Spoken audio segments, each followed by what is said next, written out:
ഉണ്ടല്ലോ ഈ കായ ഓർമ്മയുണ്ടോ? നമ്മുടെ തല്ലിത്തേങ്ങ. ആഹാ, എത്ര നാൾ കൂടിയിട്ടാണെന്നറിയാമോ ഇപ്പം ഈ തല്ലിത്തേങ്ങ ഒന്ന് കാണാൻ പറ്റിയത്.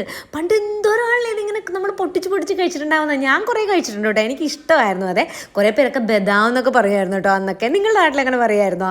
ഇപ്പം ഞങ്ങൾ കഴിഞ്ഞ ദിവസം ചേട്ടൻ്റെ ഓഫീസിൽ പോയപ്പോഴാണ് അവിടെ ഇങ്ങനെ താഴത്തേക്ക് നിൽക്കുന്നു. അപ്പോൾ അതങ്ങനെ താഴെ വീണ് ഉണങ്ങിയത് കുറേ കിടക്കുന്നുണ്ടായിരുന്നു. ഞാനൊരു കല്ലെടുത്ത് ഒന്നുകൂടെ നമുക്കൊന്ന് ഇടിച്ച് പൊട്ടിച്ച് കഴിക്കാമല്ലോ, കുറേ നാളുകൂടി കണ്ടതുകൊണ്ടേ ആ ഒരു സന്തോഷത്തിനെടുത്ത് കല്ലുകൊണ്ട് ഇങ്ങനെ ഇടിച്ചൊന്ന് പൊട്ടിക്കാനുള്ളൊരു ശ്രമം നടത്തി കേട്ടോ.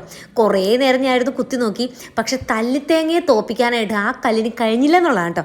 കല്ല് അവസാനം പൊടിഞ്ഞ് പൊടിഞ്ഞ് പൊടിഞ്ഞ് പൊടിഞ്ഞ് പോകണമല്ലാതെ ഞാനും കുറച്ച് കഴിഞ്ഞപ്പോൾ എൻ്റെ കയ്യിൽ നിന്ന് ചേട്ടനത് മേടിച്ചടിച്ച് നോക്കി, ഒരു രക്ഷയില്ലായിരുന്നു. കുഞ്ഞിലേക്ക് ഇതൊക്കെ എന്ത് വെച്ചാൽ കരിങ്കല്ല് വേണമായിരുന്നു. അതാണ്, ഇതൊരു കോൺക്രീറ്റ് സംഭവം, ഇഷ്ടികയുടെ കഷ്ണമായിരുന്നു കേട്ടോ. പണ്ട് കരിങ്കല്ല് വെച്ചിങ്ങനെ പൊട്ടിച്ച് പൊട്ടിച്ച് എന്തോരാണ് കഴിക്കുന്നത് അല്ലേ. തല്ലിത്തേങ്ങ മാത്രമല്ല, പണ്ട് എല്ലായിടത്തും വീടിൻ്റെ സൈഡിലൊക്കെ ഉണ്ടാകുന്ന വേറൊരു മരവും കൂടി ഉണ്ടായിരുന്നു, പുന്നക്ക. എന്നിട്ട് വീട്ടിലത് വന്ന് അങ്ങനെ ചിലരൊക്കെ പുന്നക്ക കളക്ട് ചെയ്ത് കൊണ്ടുപോകുമായിരുന്നു കേട്ടോ. എന്തോ എണ്ണ ഉണ്ടാക്കാനോ എന്നൊക്കെ പറഞ്ഞിട്ടാണ്. എൻ്റെ ചെറിയ ഒരു പ്രായത്തിലെ ഓർമ്മയാണത്. ഇപ്പം പുന്നമരവും കാണുന്നില്ല. ഞങ്ങളുടെ അവിടെയൊക്കെ കുറവാട്ടോ. നിങ്ങളുടെ അടുത്തൊക്കെ ഉണ്ടോ അത്?